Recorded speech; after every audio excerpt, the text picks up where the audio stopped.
Gue jadi inget, dulu pas gue ikut pergi ke acara reunian SMP gue kan jumpa lagi tuh sama teman-teman SMP gue. Di situ gue juga jumpa sama cewek yang pernah gue suka pas gue masih SMP. Gue dulu cuma sekedar suka doang sama dia, kagak sampai jadian. Karena pas itu gue ngerasa kalau gue kagak cocok sama dia. Karena dia cantik sama imut parah. Jadinya gue cuma ngeliatin dia dari jauh doang, sekedar mengagumi doang. Jadi kan acara reunian gue ini ada 3 tahap gitu cuy. Yang pertama makan-makan, yang kedua nonton bareng, dan yang ketiga itu main time zone. Singkat cerita pas acara pertama udah kelar, teman-teman gue kan pergi tuh ke acara yang kedua. Tapi gue masih di tempat acara yang pertama karena gue mau ngebayar makanan yang udah gue makan tadi. Takutnya ntar kelupaan kalau nunggu acaranya kelar mah. Di situ gue juga sekalian ngebayar punya cewek yang dulu pernah gue suka pas masih SMP. Di situ gue kagak ada maksud buat ngedeketin dia balik. Tapi pas itu si cewek itu hilang cuy. Tapi barang-barangnya masih ditinggalnya. Jadi ya mau kagak mau ya gue bayar aja. Awalnya gue mikir kalau dia ketemu sama pacarnya. Soalnya gue kagak sengaja denger kalau dia sama teman-temannya lagi ngobrol pacar-pacar gitu. Terus singkat cerita pas cewek udah balik, dia kelihatan bingung gitu. Terus dia ngeliatin gua, yang lain kemana ya? Di situ jujur gua jadi sedih parah, karena dia kagak inget nama gua. Padahal dulu sekelas udah 3 tahunan, tapi pertanyaan dia tetap gua jawab sih. Udah pergi ke next event mereka. Terus dia ngomong, tapi kan aku belum bayar. Langsung gua bilang, oh itu. Udah aku bayar tadi. Setelah gue ngomong gitu, gue langsung ngajakin si cewek buat ke tempat selanjutnya. Val, buruan Val, yang lain pasti udah nungguin kita. Terus dia ngangguk dan kita berdua jalan bareng. Singkat cerita, pas semua acara udah kelar, kisaran jam 10 malam, yang lain kan udah pada bubar tuh. Tapi gue masih di tempat acaranya bareng si cewek. Alasan gue masih di sana ya karena gue habis dari WC, ada panggilan alam cuy. Tapi kalau alasan si cewek gue kagak tahu. Jadi karena gue penasaran, gue tanyain ke dia, Val, kamu nggak dijemput cowokmu kah?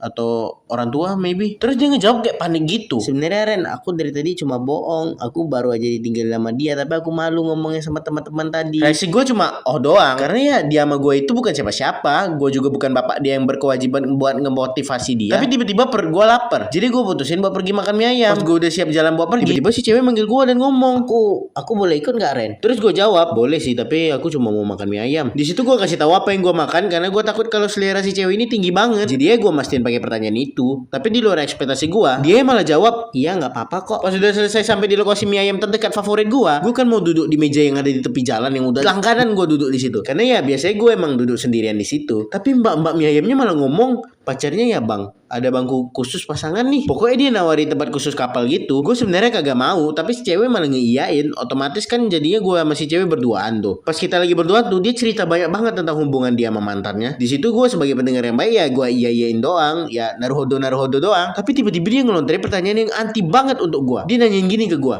Ren, pacar kamu nggak masalah kah kalau ngeliat kita kayak gini? Karena gue kagak ada alasan buat marah, jadi gue jawab dengan santai, aku mah kagak punya pacar Val. Terus tiba-tiba si cewek nyengir. Gue sadar di situ kalau dia nyengir, tapi pas itu gue kagak pedulin banget. Pas gue udah kelar makan, gue ngomong gini ke si cewek, Val, pulangnya pakai ojol aja ya, biar aku yang bayar. Terus dia jawab, kamu nggak bisa Karen, antar aku aja, rumah aku deket kok. Setelah gue pikir-pikir, kayak emang lebih worth it kalau gue antar dia, soalnya ongkos ojol ya lumayan juga cuy. Jadi ya gue iyain aja. Pas gue udah selesai antarin dia, kan gue mau balik tuh. Tapi sebelum gue balik, si cewek tiba-tiba manggil gue dan dia minta nomor WA gue. Karena nggak ada alasan buat gue kagak ngasih, ya udah gue kasih aja. Setelah kejadian itu, gue udah kayak jadi ojek pribadi dia. Kemana-mana dia selalu minta anterin sama gue. Padahal gue udah nyuruh dia pakai ojol, ntar gue yang bayarin, tapi dia tetap kagak mau. Singkat cerita, pas gue lagi presentasi di depan kelas, tiba-tiba HP yang ada di tangan gue bunyi. Pas gue ngecek siapa yang nelpon, rupanya si cewek. Pas gue lagi ngeliat HP gue, tiba-tiba guru mapel yang lagi ngajar ngomong, angkat aja Ren, siapa tahu penting. Terus pas gue udah angkat, tiba-tiba si cewek ngomong, Rena, temenin aku beli kue dong. Spontan teman-teman gue termasuk guru yang lagi ngajar di situ langsung pada ngakak brutal. Karena apa sih di situ volume HP gue full, otomatis ya denger semua. Di situ gue cuma pasrah aja sama keadaan. Karena gue lagi pasrah, jadinya gue kagak ngerespon pertanyaan si cewek. Karena gue kagak ngerespon pertanyaan si cewek